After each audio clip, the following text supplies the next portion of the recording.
السلام عليك يا أبا عبد الله.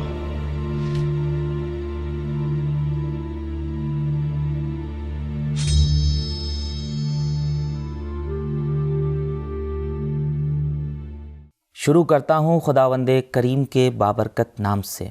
تمام حمد و ثنا اس خالق یکتا کے لیے جو اپنی مسلسل نعمتوں سے ہمیں نوازتا رہتا ہے، اور درود و سلام ہو محمد و آل محمد علیہ الصلاۃ والسلام پر. پوری دنیا میں بلکہ پوری تاریخ انسانی میں کربلا وہ واحد درسگاہ ہے جہاں جان دینے کا سلیقہ، سر کٹانے کے آداب، زخموں کی زبان میں گفتگو کرنے کا اسلوب، سوکھی ہوئی زبان سے تلاوت کا طریقہ، پیاس سے سلگتے ہوئے ہونٹوں سے قرأت، اور سب کچھ لٹا کے دعا کرنے کا انداز سکھایا جاتا ہے، اور زیر شمشیر ستم سجدوں کی تعلیم دی جاتی ہے، اور تمام عالم بشریت کو اس تعلیم سے بہرہ مند کیا جاتا ہے. ناظرین محترم، السلام علیکم ورحمۃ اللہ وبرکاتہ. میں ہوں سید عاصم علی باقری. سرزمین قم مقدسہ پر اسٹوڈیو میں ہمارے ساتھ موجود ہیں حجت الاسلام والمسلمین عالی جناب مولانا سید محمد جون عابدی صاحب قبلہ. ناظرین، آپ دیکھ رہے ہیں پروگرام حسینی پروانے. اس پروگرام میں آپ سب کا استقبال ہے. ناظرین، آئیے گفتگو کا آغاز کرتے ہیں اور اپنی مہمان شخصیت سے آپ کو روبرو کراتے ہیں. حضور السلام علیکم ورحمۃ اللہ وبرکاتہ. علیکم السلام ورحمۃ اللہ وبرکاتہ. حضور، صمیم قلب سے ہم اپنے اس پروگرام میں آپ کا استقبال کرتے ہیں، اور شکریہ آپ کا کہ مستقل آپ ہمارے اس پروگرام میں ہمارے اسٹوڈیو میں موجود ہیں، اور اس پروگرام کے توسط سے ہمارے ناظرین تک اہم پیغامات پہنچا رہے ہیں. خدا آپ کی توفیقات میں مزید اضافہ فرمائے، ہماری اس خدمات کو قبول فرمائے، اور تمام عاشقان آل محمد، موالیان اہل بیت، عزاداران امام حسین علیہ الصلاۃ والسلام کو صحت و سلامتی عطا کرے، اور مزید ہمیں ہماری توفیقات میں اضافہ فرمائے کہ ہم امام کے پیغام کو، تحریک کربلا کو، اور اس سے جڑے تمام کردار کو صحیح طریقے سے، احسن طریقے سے دنیا والوں تک پہنچا سکیں اور روشناس کرا سکیں. حضور، جیسا کہ ہمارے پروگرام کا مقصد ہی یہ ہے کہ امام حسین کے ساتھ آنے والے، امام کے رفقائے کار اور شہید ہونے والے کربلا کے شہداء کے بارے میں ان کی شخصیتوں کو ہم پہنچا رہے ہیں، ان کے کردار کو پیش کر رہے ہیں. لہٰذا ابھی تک جن شہداء کا تذکرہ کیا گیا ہے وہ ایسے اسماء تھے یا وہ ایسے کردار تھے جن کا ہم مصائب کی حد تک ہی صحیح لیکن ان کے نام سے آشنا ہیں، اور مصائب میں بھی ان کی شہادت کا تذکرہ سنتے رہتے ہیں. لیکن اب ہم چاہتے ہیں کچھ امام کے ایسے شہداء کا بھی ذکر کیا جائے جو گزشتہ شہداء جن کا ذکر کیا ہے ان کی بنسبت اتنا زیادہ ان کا نام معروف نہیں ہے، یا شہادت نہیں پیش کی جاتی ہے، یا اتنا زیادہ مشہور نہیں ہے. تو آج کے اس پروگرام میں ہم چاہیں گے کہ امام کے ساتھ جو شہید ہونے والے کربلا میں ایک شخصیت ہیں جناب عبداللہ ابن عمیر. جناب عبداللہ ابن عمیر کے بارے میں تاریخ میں ان کی زندگی کے حوالے سے کیا ملتا ہے، جناب عبداللہ ابن عمیر ہیں کون، اسے مختصر طور پہ ہمارے ناظرین کے لیے پیش کریں. اعوذ باللہ من الشیطان الرجیم، بسم اللہ الرحمن الرحیم. الحمدللہ رب العالمین والصلاة والسلام علی نبیہ الکریم وعلی آلہ الطیبین الطاہرین ولعنۃ اللہ علی اعدائہم اجمعین، اما بعد. دیکھیں، جو شہدائے کرام ہیں کربلا میں، ان میں سے بعض کے تو تفصیلی حالات ہمیں تاریخ میں ملتے ہیں، اور ان کی زندگی، کربلا سے پہلے کی زندگی کیسی رہی. جیسا کہ میں نے عرض کیا آپ کی خدمت میں بھی، کچھ شہداء کا تذکرہ جو ہوا تو اس میں انہوں نے کربلا میں بھی کردار ادا کیا، اور اس سے پہلے ان کا کیا کردار رہا ہے، اور اس سے پہلے ان کی زندگی کیسی رہی ہے، یہ تمام چیزیں. لیکن بعض شہداء ایسے ہیں کہ جن کا بہت زیادہ تاریخ نے تذکرہ نہیں کیا ہے، اور بہت تفصیل سے ان کی زندگی کے بارے میں بیان نہیں کیا ہے. جناب عبداللہ ابن عمیر کا جب تذکرہ آتا ہے تو ساتھ ساتھ جہاں بھی مقاتل میں بھی آپ دیکھیں، جہاں بھی جو ہے وہ شہداء سے متعلق تذکرہ ہوا ہے جن کتابوں میں، تو وہاں پہ ان کی اہلیہ اور ان کی زوجہ ام وہب جو ہیں ان کا تذکرہ بھی ساتھ میں آتا ہے. اور شروع یہیں سے ہوتا ہے کہ جہاں سے کہ تھوڑی سی ان کی جو کا تعارف کتاب ملتا ہے وہ یہ ملتا ہے کہ آپ مولا کائنات کے صحابیوں میں سے ہیں، کوفے کے رہنے والے ہیں، اور بہت ہی شجاع ہیں، دلاور ہیں، اور اہل بیت علیہ السلام سے والہانہ عشق رکھنے والوں میں سے ہیں، محبت کرتے ہیں. کوفے میں بھی رہتے ہیں، لیکن ان کا ایک گھر جو ہے وہ کوفے سے باہر ہے، یعنی کوفے یعنی جسے کہتے ہیں کہ دیہی علاقہ ہو، اس کا دیہاتی علاقہ، یا یوں کہا جائے کہ کوفے شہر کوفہ سے بہت زیادہ جو ہے وہ شہر کوفہ میں نہیں، بلکہ شہر کوفہ سے تھوڑا باہر ان کا ایک مزرعہ ہے، ایک ان کا کھیت، ایک نخلستان ہے. ان کا جو زیادہ تر وقت جو ہے یہ اپنا وہاں پر گزارتے ہیں، لیکن ہیں اہل بیت علیہ السلام کے چاہنے والے. اور ساتھ ساتھ جو ہے وہ مولا کے ساتھ انہوں نے کافی وقت گزارا ہے کوفے میں، مولا سے جو ہے وہ تعلیمات حاصل کی ہیں، یہاں تک جو ہے وہ ملتا ہے. اور ان کی زندگی میں جو ان کا جو واقعہ ہے، کیسے یہ کربلا میں جو ہے وہ امام حسین علیہ السلام سے ملحق ہوتے ہیں، یہ ایک اہمیت کا حامل ہے یہ واقعہ یہاں پہ. اور کس طریقے سے انسان جو ہے وہ صحیح راہ کا انتخاب کرتا ہے، کس طریقے سے انسان جو ہے وہ جب دو راہ پہ کھڑا ہوتا ہے تو اسے کیا کرنا چاہیے آگے کی زندگی کے لیے اور کامیابی کے لیے اور سعادت کی منازل کو طے کرنے کے لیے اور اس مقصد تک پہنچنے کے لیے. یہ ایک لمحے کا کام ہوتا ہے. کبھی کبھی انسان جو ہے وہ اس کا وقت زیادہ نہیں ہوتا ہے، لیکن اس میں جو ہے وہ کبھی وہ اکثر ایسا ہوتا ہے کہ انسان غلط فیصلے کر لیتے ہیں. لیکن یہاں پر جو جناب عبداللہ ابن عمیر کے بارے میں ملتا ہے کہ یعنی صحیح فیصلہ، یعنی ایک درس، ایک پیغام جو ان کی زندگی سے ہم کو ملتا ہے. اگر ہم دیکھیں ان کا کردار اس طریقے سے یہاں سے شروع ہوتا ہے، کربلائی کردار ان کا، کہ آپ اپنے نخلستان میں مصروف کار ہیں اور وہاں پر یعنی جو کھجور کا باغ ہے ان کا، وہاں پہ آپ جو اپنی رکھوالی کر رہے ہیں اس کی، اور وہاں پہ پانی وغیرہ پیڑوں میں ڈال رہے ہیں. انہوں نے دیکھا کہ کوفے کے باہر ہی جو ہے وہ ایک جگہ کے اوپر فوج کی پریڈ ہو رہی ہے، یعنی فوج جو ہے وہ اپنی تمرین اور مشق کر رہی ہے جنگ کی. تو عجیب ان کو تعجب ہوا کہ کیا بات ہے، آخر یہاں پہ فوج جو ہے وہ کیوں آخر آج جو ہے ایسا ہو رہا ہے یہاں پہ. تو انہوں نے دریافت کیا تو معلوم ہوا کہ امام حسین علیہ السلام سے جنگ کی تیاری ہے. تعجب کہہ رہے فرزند رسول سے اور جنگ، اور یہ لوگ اس کی تیاری میں مصروف ہیں اور میں یہاں بیٹھا ہوں.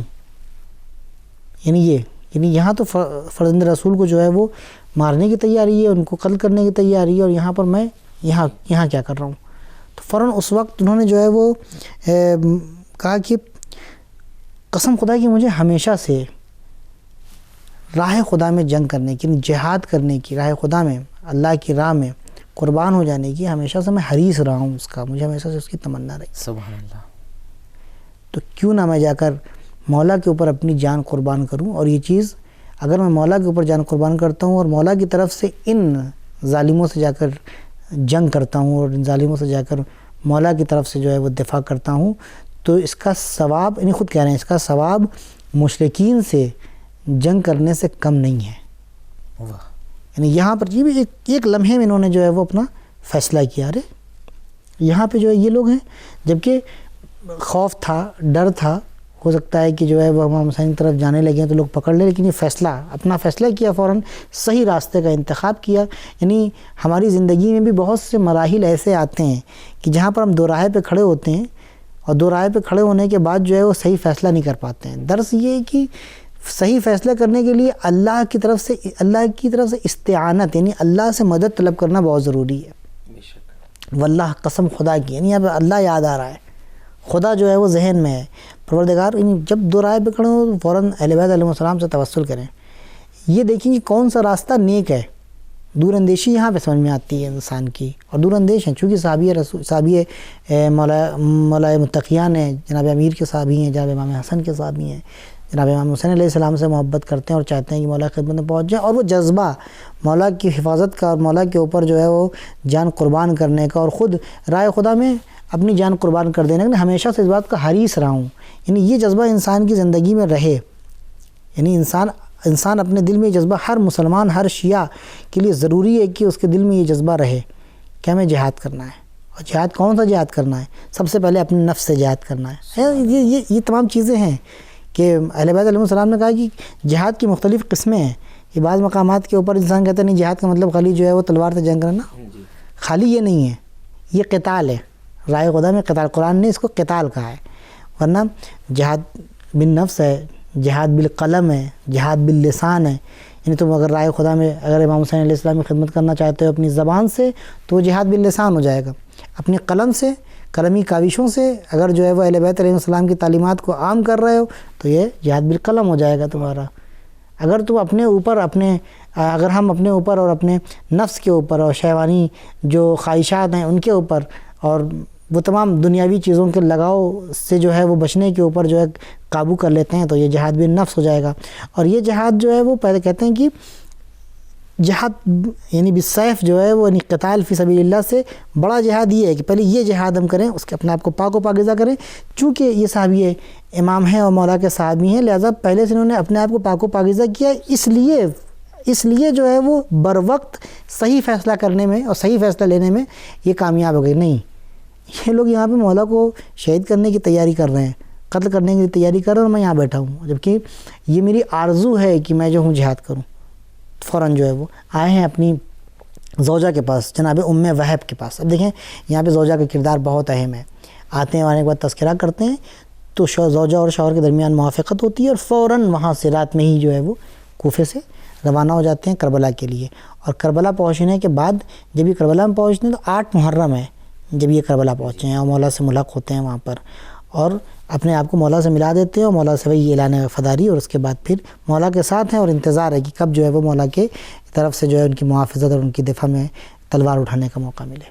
بہت خوب، سبحان اللہ، جزاکم اللہ خیرہ. تو ناظرین، جناب عبداللہ ابن عمیر کے حوالے سے مولانا صاحب گفتگو فرما رہے ہیں. ان کی سیرت سے بہت اچھی بات پیش کی ہے کہ موقع کی نزاکت کو دیکھتے ہوئے صحیح وقت پہ اگر صحیح فیصلہ کیا جائے تو انسان یقیناً اپنے اس فیصلے سے مشرف ہوتا ہے اور انسان کامیاب و کامران ہوتا ہے. مولانا صاحب، جیسا کہ آپ نے ذکر کیا ہے ابھی کہ جناب عبداللہ ابن عمیر جو امام کے ساتھ ہیں، امام کے رفیق کار ہیں اور شہید کربلا ہیں، ان کے ساتھ ابھی آپ نے ان کی زوجہ ام وہب کا بھی ذکر کیا ہے. تو ام وہب کا، ان کی زوجہ کا آخر وہ کون سا ایسا کردار ہے کربلا میں جس کی وجہ سے ان کے ساتھ ساتھ ان کی زوجہ کو بھی یاد کیا جاتا ہے؟ جی واقعی یعنی جناب ام وہب جو ہیں ان کے اندر بھی اہل بیت علیہ السلام کی محبت ہے. اہل بیت علیہ السلام کی محبت سے دل جو ہے وہ سرشار ہے، سینہ جو ہے وہ سرشار ہے. لہٰذا جناب ساتھ میں آئی ہیں، ہم بھی چلیں گے تمہارے ساتھ، جی تم تنہا نہیں جاؤ گے، ہم بھی تمہارے ساتھ چلیں گے. اور روایت ملتا ہے ان کے ایک بیٹے بھی ہیں، وہ بھی ساتھ میں آئے ہیں. بہت زیادہ تذکرہ نہیں ملا ان کے بیٹے کا، یعنی میں نے تلاش کیا تو مجھے نہیں ملا، لیکن ہے، یہ روایت میں ہے، یہ تو ملا کہ اپنے بیٹے کے ساتھ آئے ہیں. جاتے ہیں وہاں پہ کربلا میں روز عاشورہ آتا ہے کہ مولا کی خدمت میں آتے ہیں، اور آنے کے بعد جو ہے کہتے ہیں مولا میں چاہتا ہوں اپنی جان آپ کے اوپر قربان کروں. ساتھ میں آئے، ساتھ میں بیوی بھی ہے. مولا نے اجازت دے دی ہے اور جاتے ہیں میدان کارزار میں اور جنگ کرنا شروع کرتے ہیں. تو جناب ام وہب جو ہیں وہ اپنا ایک گرز ہوتا ہے اپنے ہاتھ میں لیتی ہیں اور جاتی ہیں لڑنے کے لیے. جناب عبداللہ جو ہیں وہ جنگ بھی کر رہے ہیں، بیوی سے کہہ رہے ہیں واپس چلے جاؤ. اب یہاں پہ ایک بہت اہم چیز جو ملتی ہے وہ یہ ملتی ہے کہ بار بار کہہ رہے ہیں کہ واپس چلے گا، نہیں، جب تک میں جو ہوں زندہ ہوں تب تک جو ہے وہ تمہارے ساتھ جنگ کروں گی تاکہ اس فرزند رسول کی طرف سے جو ہے دفاع کرتی رہوں اور ان کی حفاظت کرتی رہوں، ان کے اوپر جان قربان ہو جائے. مولا یہ تمام منظر جو ہے وہ دیکھ رہے ہیں. تو مولا نے ایک بار دیکھیے یہاں پر محبت اور اطاعت میں کتنا گہرا رابطہ ہے. یہ محبت ہمیشہ جو ہے وہ اہل بیت سے محبت ہمیشہ جو ہے اس کا لازمہ اطاعت ہے. یہ جیسے ہی جو ہے وہ مولا یہ منظر دیکھ رہے ہیں، مولا منظر دیکھتے دیکھتے ایک بات کہتے ہیں، نہیں میں اپنے ناظرین سے کہنا چاہتا ہوں کہ یقیناً اہل بیت علیہ السلام سے ہماری محبت ہے. پروردگار ہم کو ہماری زندگی محبت اہل بیت علیہ السلام میں گزارے اور ہماری موت ہو تو اہل بیت علیہ السلام کی محبت میں ہو تاکہ ہم شہید قرار پائیں. الہی آمین. تو ایک مرتبہ مولا کہتے ہیں کہ ام وہب سے کہتے ہیں کہ پروردگار تمہیں جزائے خیر دے، ہم اہل بیت کی طرف سے پروردگار عالم تمہیں جزائے خیر دے، تم واپس چلی آؤ.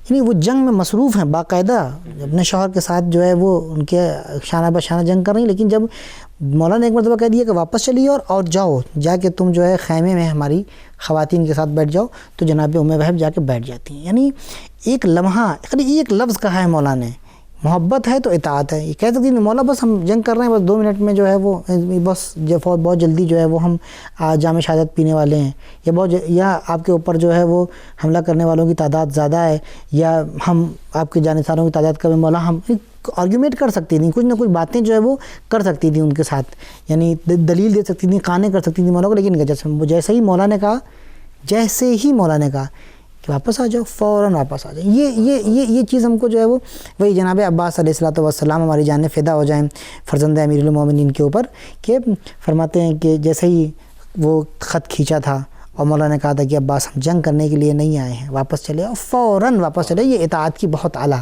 منزل ہے.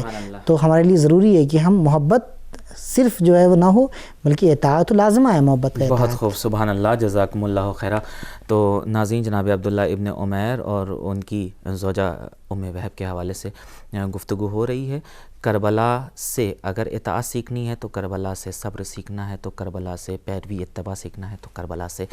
یزید تو نے تو کچھ دیر زندگانی کی، میرے حسین نے صدیوں پہ حکمرانی کی.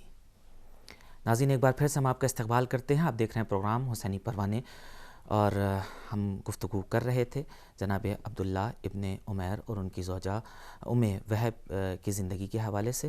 آئیے مولانا صاحب سے کچھ اور باتیں کربلا کے حوالے سے جاننے کی کوشش کرتے ہیں، کربلا کے شہداء کے حوالے سے، کیونکہ ہمارا مقصد یہ ہے کہ زیادہ سے زیادہ شہداء کی زندگانی سے، ان کے سیرت سے، انہوں نے جو کارنامے کیے ہیں اس سے ہم روشناس کرا سکیں.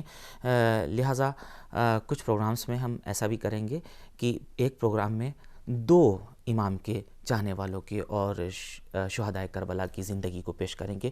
لہٰذا آئیے ایک ایسا ہی کردار امام کے ساتھ شہید ہونے والے کربلا میں انس ابن حارث ہیں، ان کی زندگی کیا ہے، کون ہے، مولانا صاحب سے جاننے کی کوشش کرتے ہیں. مولانا صاحب، امام حسین علیہ السلام کے ساتھ کربلا میں انس ابن حارث بھی ہیں. جب فہرست شہداء پہ، دفتر شہادت پہ ہم نگاہ ڈالتے ہیں تو ہمیں یہ پتہ چلتا ہے انس ابن حارث بھی ہیں. انس ابن حارث کون ہیں، ان کی زندگی کے بارے میں مختصر آپ ہمارے ناظرین کے لیے پیش کریں.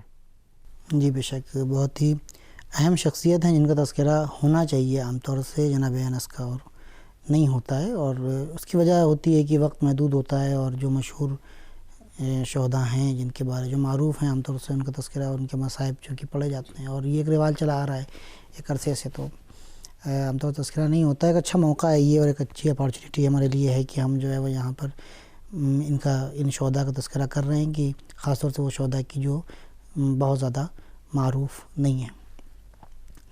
جناب انس جو ہیں، جناب انس ابن حارث کاہلی اسدی، کوفے کے رہنے والے ہیں. یہ جیسے کربلا کے بارے میں ہم ذکر کرتے رہتے ہیں، سنتے رہتے ہیں کہ کربلا میں فرق نہیں ہے شہداء کے درمیان، کہ بوڑھا ہے کہ جوان ہے کہ بچہ ہے، کبیر ہے کہ صغیر ہے، شیخ ہے کہ شاب ہے.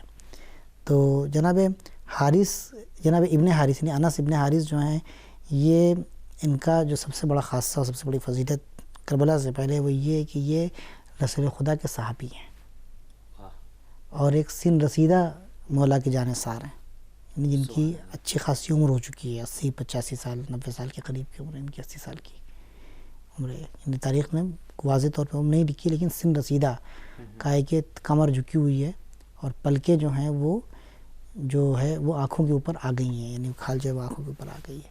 یہ منظر کشی کی ہے، بتایا گیا ہے. جناب انس ابن حارث کے سلسلے میں ملتا ہے کہ جس وقت ان کو پتہ چلا کہ امام حسین علیہ السلام کربلا میں آ چکے ہیں یا آ رہے ہیں یا پہنچنے والے ہیں، اور یہ تمام حالات ہیں کہ فوج جائے گی اور ان کو جا کے امام حسین علیہ السلام سے قتال ہوگا اور جنگ ہوگی، تو یہ نکلے ہیں کوفہ سے اس لیے نہیں کہ مولا کی مدد کریں، کہ صحابی رسول ہیں اور معلوم ہے ان کو کہ مولا امام حسین علیہ السلام کون ہے. یہ نکلے ہیں اور نکل جاتے ہیں کوفے سے، نکل کے ایک جگہ کے پر پہنچتے ہیں کہ جہاں پر جو ہے وہ دیکھتے ہیں امام حسین علیہ السلام کا قافلہ، ایک گفتگو ہوتی ہے باقاعدہ. تو وہاں پہ خود کہتے ہیں کہ میں کوفے سے نکلا تھا تو اس لیے نکلا تھا کہ میں کہیں دور چلا جاؤں، نہ ان کی طرف جاؤں نہ آپ کی طرف آؤں مولا، لیکن پروردگار عالم نے میرے دل میں ایک ایسی چیز ڈالی، میرے اندر ایک ایسی کیفیت پیدا ہوئی کہ میرے نفس نے مجھ سے کہا کہ نہیں، تمہیں جا کر فرزند رسول کی مدد کرنی ہے، واہ سبحان اللہ، تمہیں جا کر فرزند رسول کی نصرت کرنی ہے. تو مولا میں آپ کی خدمت میں آ گیا. جو نکلا تھا یہ غرض نہیں تھی، لیکن درمیان راہ میں جو ہے وہ مجھے پروردگار عالم نے یہ توفیق عطا کی کہ میرا ذہن، میرا ضمیر اس نے مجھے جگایا، میرے نفس نے مجھے ٹہوکا دیا، میرے نفس نے مجھے، میری فطرت کی آواز نے جو ہے، میں نے اپنی فطرت کی آواز کو سنا کہ فرزند رسول کی مدد کرنی چاہیے، فرزند رسول نرغہ آدھا میں گرے ہوئے ہیں، جاؤ جا کے ان کی مدد کرو. تو مولا پروردگار نے مجھ پر یہ کرم ہوا تو میں آپ کی خدمت میں پہنچ گیا. حضور، یہ تو جناب انس ابن حارث ہیں، شہید کربلا، کہ جن کی زندگی کا مختصر تعارف آپ نے پیش کیا. جناب انس ابن حارث کی زندگی کی کون سی اہم باتیں ہیں تاریخ میں جو ملتی ہیں جس سے آپ ہمارے ناظرین کے لیے پیش کرنا چاہیں گے؟ لیکن جیسا کہ میں نے عرض کیا آپ کی خدمت میں ابھی کہ خود جناب انس جو ہیں وہ رسول خدا کے صحابی ہیں، تو بہت زیادہ ان کا تذکرہ نہیں ملا ان کی زندگی کا، لیکن ایک بات جو ملتی ہے وہ یہ کہ خود امام حسین علیہ السلام کے بارے میں جو خود انہوں نے کہا کہ امام حسین علیہ السلام کے بارے میں انہوں نے رسول خدا سے ایک حدیث سنی، اور کربلا کے سلسلے میں یہ حدیث، یعنی پروردگار عالم نے انتظام دیکھیے کچھ اس طریقے سے کیا ہے کہ جو رسول خدا نے پیغام بھیجوایا ہے وہ پیغام پہنچا دینا ہے ہر طریقے سے، اپنے صحابی کے طریقے سے۔ اب یہ صحابی مدینے میں تھا، رسول کو دیکھا، کوفے میں آ کے زندگی بسر کی، اور اس کے بعد آپ دیکھیں کہ بھاگ جانا چاہتے ہیں کہ نہ امام حسین علیہ السلام کو دیکھیں، نہ جو ہے وہ فوج یزید میں جائیں کہ ایسی کوئی نوبت نہ آئے، لیکن پروردگار عالم اس طریقے سے جو ہے وہ انتظام کرتا ہے کہ نہیں، پیغام رسول پہنچوانا ہے، رسول خدا کا پیغام پہنچوانا ہے۔ یعنی کہتے ہیں کہ یعنی بہت اہم پہلو ان کی زندگی کا، کہتے ہیں کہ میں نے رسول خدا صلی اللہ علیہ وسلم سے کہتے ہوئے سنا ہے کہ امام حسین علیہ السلام وہاں موجود ہیں، اور امام حسین علیہ السلام کو دیکھ کے رسول خدا اشارہ فرما رہے ہیں، کہتے ہیں ان ابنی ھذا، یعنی یہ میرا بیٹا جو حسین ہے، یقتل بارض یقال لہا کربلا، کہ یہ بچہ، یہ میرا بچہ ایسا ہے، یہ حسین کہ جسے ایسی زمین کے اوپر قتل کیا جائے گا اور شہید کیا جائے گا کہ جسے کربلا کہا جاتا ہے۔ اب یہاں تک تو خبر دے دی غیب کی جناب سرکار دو عالم نے، اور جناب امام حسین علیہ السلام کی شہادت کی، اور یہ کون کہہ رہا ہے؟ خود صحابی رسول، ان کی زبانی، اور کہاں کہہ رہے ہیں کہ کربلا میں جا کے کہہ رہے ہیں، سب کو بتا رہے ہیں کہ میں نے سنا ہے خود اپنے کان سے، میں صحابی رسول ہوں۔ فمن شہد ذلک منکم فلینصرہ، تم میں سے جو بھی، یعنی وہاں جو لوگ اطراف میں بیٹھے ہوئے ہیں رسول خدا کے، تم میں سے جو لوگ جو بھی اس دن کو درک کر لے، اس دن کو دیکھے، اس دن زندہ رہے، اس دن موجود رہے، وہاں پر موجود رہے، تو اس کے لیے ضروری ہے، واجب ہے کہ جا کے اس کی مدد کرے، جا کے حسین کی نصرت کرے۔ یہ میں پیغام پہنچوانے کے لیے جناب انس ابن حارث کا پروردگار عالم نے انتخاب کیا۔ ایک تو یہ بات ہے کہ خود امام حسین علیہ السلام کے سلسلے میں حدیث جو ہے رسول خدا صلی اللہ علیہ وسلم نے سنی، اور آگے بتایا کہ میں نے سنی ہے، میں نے اپنے کانوں سے سنا، میں نے دیکھا کہ حسین تھے وہاں پہ۔ امام حسین علیہ السلام بچے تھے اس وقت، چھوٹے تھے، عمر کم تھی ان کی، یہ سن رسیدہ ہیں۔ دوسری چیز جو ان کی ملتی ہے وہ یہ کہ انہوں نے مولا سے کہا کہ میں جا رہا ہوں، ابھی پسر ساتھ کو جا کے بات کرتا ہوں، سمجھاتا ہوں کہ فرزند رسول، سب نے اپنی اپنی حجت تمام کی ہے، کئی لوگ گئے جا کے انہوں نے پسر ساتھ سے بات کی ہے، جیسے ہی گیا جانے کے بعد وہی کام جو جناب نافع نے کیا تھا، کیا؟ سلام نہیں کیا۔ یہاں سے یہ بات ملتی ہے کہ رواداری امام کے سلسلے میں، دین کے سلسلے میں، مذہب کے سلسلے میں رواداری اور مروت سے کام نہیں لینا ہے۔ دین اگر پامال ہو رہا ہے، دین اگر کہیں پر جو ہے وہ دین کی تعلیمات کو مٹایا جا رہا ہے، دین کے حقائق سے اگر پردہ پوشی کی جا رہی ہے، تو وہاں پر ہم مروت نہیں کر سکتے ہیں، کسی قسم کی رواداری و مروت کا کام نہیں۔ مثال کے طور پر میں آپ کی خدمت میں عرض کروں کہ اکثر مقامات پر ہمارے لیے اس طرح کے موارد پیش آتے ہیں اور اس طرح کے حالات پیش آتے ہیں کہ خاص طور سے ہم یعنی جن کا تعلق جو ہے وہ علم دین سے، مثال کے طور پہ کہیں ہم کسی تقریب میں گئے ہیں اور وہاں پر جانے کے بعد جو ہے وہ دیکھ رہے ہیں کہ سارے حرام کام انجام دیے جا رہے ہیں، اور اس کے بعد ہم خاموش بیٹھے، نہیں، یہ رواداری اور یہ خاموشی گناہ ہے، یہ رواداری نہیں ہے، یہ یہاں پر مروت نہیں ہے، فوراً آپ منع کریں، آپ کی ذمہ داری ہے۔ یہاں پہ آ کے ٹوکا جناب انس ابن حارث نے، کہا سلام نہیں کیا، تم سلام کے قابل نہیں ہو، کیوں کریں سلام تم کو؟ تم فرزند رسول کو جو ہے وہ قتل کرنے کے در پہ، اور ہم تم کو سلام کریں، تم اس قابل نہیں ہو، اصلا سلام کا تعلق تم سے ہے نہیں، تم رسول کے دشمن ہو، تم خدا کے دشمن ہو۔ یعنی یہ نہیں، رواداری نہیں کر رہے ہیں، چلو بات کرنے کے لیے آئے ہیں، ذرا بات کر کے جو ہے وہ اس کو نرم کر لیں۔ ہمارے یہاں ہوتا ہی ہے عام طور سے کہ ہم جا کے ظالم کو سلام کر لیتے ہیں، ظالم فاسق فاجر سلام کے قابل نہیں ہے، کیوں کریں سلام اس کو ہم؟ جی جناب انس ابن حارث کہہ رہے ہیں تو اس قابل نہیں ہے، رواداری نہیں، دین کے معاملے میں، مذہب کے معاملے میں، جہاں پر اہل بیت علیہ السلام کے اوپر جو ہے وہ حرف آ رہا ہے، جہاں پر پروردگار اور رسول خدا اور اہل بیت رسول کی بات آ رہی ہے، وہاں پر کسی قسم کی رواداری اور مروت نہیں کرنی ہے، ہم کو ذمہ داری ہے ہماری ہے۔ اہل کربلا، شہدائے کربلا جو ہے ہم کو یہ درس دے رہے ہیں کہ رواداری اور مروت وہاں پہ ہے کہ جہاں پر دین مضبوط ہو رہا ہے، جہاں پر تقویت مل رہی ہے ہمارے دین کو، ہمارے ایمان کو، اہل بیت کو، سماج کو، جہاں پر تعلیمات اہل بیت اور مکتب اہل بیت عام ہو رہی، وہاں پہ روایات اور مدارہ ہے، وہاں پر مروت اور مدارہ ہے، وہاں پر جو ہے وہ رواداری ہے۔ ورنہ جہاں پر دین کو نقصان پہنچ رہا ہے، وہاں جہاں پر ہماری عزت کو نقصان پہنچ رہا ہے، جہاں پر جو ہے وہ حرف آ رہا ہے پروردگار کے دین کے اوپر، تعلیمات اہل بیت علیہ السلام کے اوپر، اور جہاں پر خود اہل بیت علیہ السلام کی اہمیت کے اوپر حرف آ رہا ہے، وہاں پر رواداری کی کوئی اہمیت نہیں ہے اور نہیں کرنا ہے، گناہ ہے بلکہ۔ اور ہم لوگ ہماری زندگی میں بعض مقامات کے پر ایسا ہوتا ہے کہ ہم گانا بھی سنتے ہیں اور ماتم بھی کرتے ہیں۔ ہم یہ دو چیزیں ایک ساتھ جمع نہیں ہو سکتی ہیں، کیونکہ وقت نہیں ہے، لہٰذا میں ان تمام چیزوں کو جو ہے سمیٹ رہا ہوں۔ لہٰذا رواداری وہاں پر ہوگی کہ جہاں پر دین موجود ہو، دین کے اوپر کوئی حرف نہ آئے، دین کا کوئی نقصان نہ ہو۔ بہت خوب، سبحان اللہ، جزاکم اللہ خیرہ۔ ناظرین، جناب انس بن حارث کے بارے میں مولانا صاحب نے بالتفصیل ہم تک ان کے کردار سے باتیں پہنچائیں اور خوبصورتی سے بیان پیش کیا، لہٰذا یہ جناب انس بن حارث کی بھی عظیم شخصیت ہے، ایک کردار رہا ہے کتاب کربلا کو مکمل کرنے کے لیے۔ انہوں نے بھی اپنی جان کا نذرانہ مولا کے اوپر پیش کیا۔ آئیے پوچھتے ہیں مولانا صاحب سے کہ جناب انس بن حارث کی شہادت کے حوالے سے تاریخ کیا بتاتی ہے۔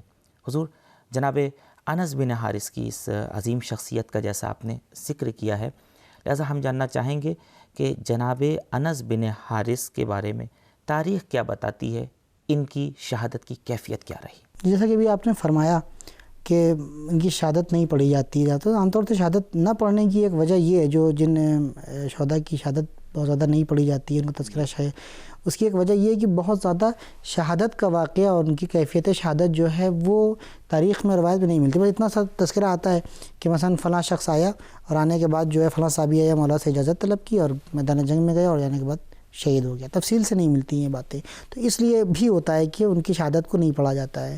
یہی صورتحال جناب انس بن حارث کی شہادت کے ساتھ بھی ہے، لیکن یہ ملتا ہے کہ جا کے انہوں نے کئی لوگوں کو 15-20 لوگوں کو انہوں نے اس ضعیفی کے عالم میں اور اس مسن ہونے کے باوجود جو ہے وہ وسیلہ جہنم کیا۔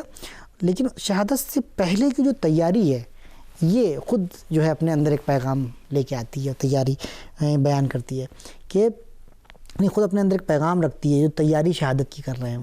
کہہ رہے ہیں کہ مولا کی خدمت میں آنے سے پہلے، یعنی اس سے پہلے کہ مولا کی خدمت میں جا کے اذن وغا اور اذن جہاد طلب کریں، ایک پٹے سے، ایک کپڑے سے اپنی کمر کو کس کے باندھتے ہیں تاکہ جو خمیدہ کمر ہے وہ تھوڑا راست ہو جائے اور سیدھی ہو جائے اور تن جائیں۔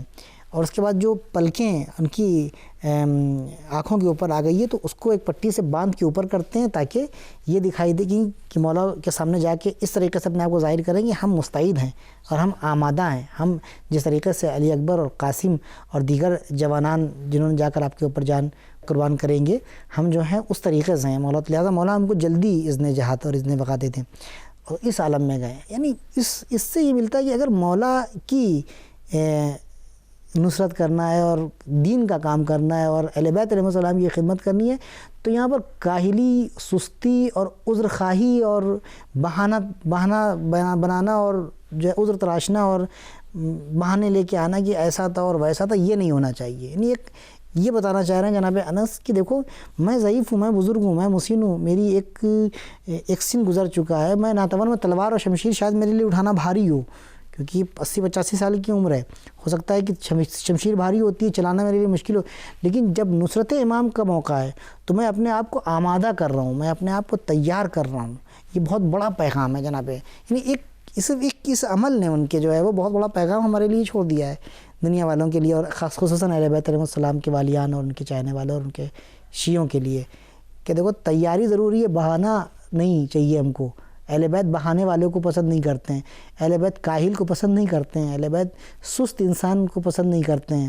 اہل بیت کے یہاں جو ہے وہ ہمیشہ تیار ہے، ہر عمل کے لیے تیار ہے، ہر حالات سے اور ہر حالات سے جوجھنے کے لیے تیار ہے۔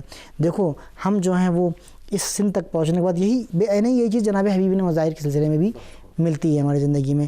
لہٰذا اہل بیت کے یہاں، دین کے یہاں سستی کا کوئی گزر نہیں ہے، وہاں پر جو ہے یہ نہ سستی قابل قبول ہے، نہ بہانے قابل قبول ہے، نہ زبردستی کی جو ہے معذرت اور عذر خواہی قابل قبول۔ بہت خوب، سبحان اللہ، جزاکم اللہ خیرہ مولانا صاحب، بہت شکریہ آپ کا کہ آپ نے اپنا قیمتی وقت نکالا اور ہمارے ناظرین کو اپنے پرمغز بیان سے مستفیض کیا۔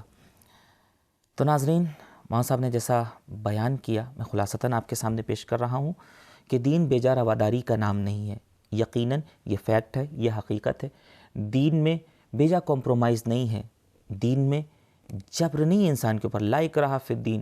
لیکن اگر انسان دین کو مانتا ہے، خدا کی وحدانیت کو مانتا ہے، خدا پر ایمان رکھتا ہے، نبی کی نبوت کا اقرار کرتا ہے، ائمہ طاہرین کی ولایت کا اقرار کرتا ہے، تو پھر انسان کو چاہیے کہ دین مبین اسلام نے جن باتوں کو ہمارے اوپر، انسان کے اوپر فرض کیا ہے، انسان اس بات کو مانے اور اس پر عمل پیرا ہونے کی مکمل کوشش کرے.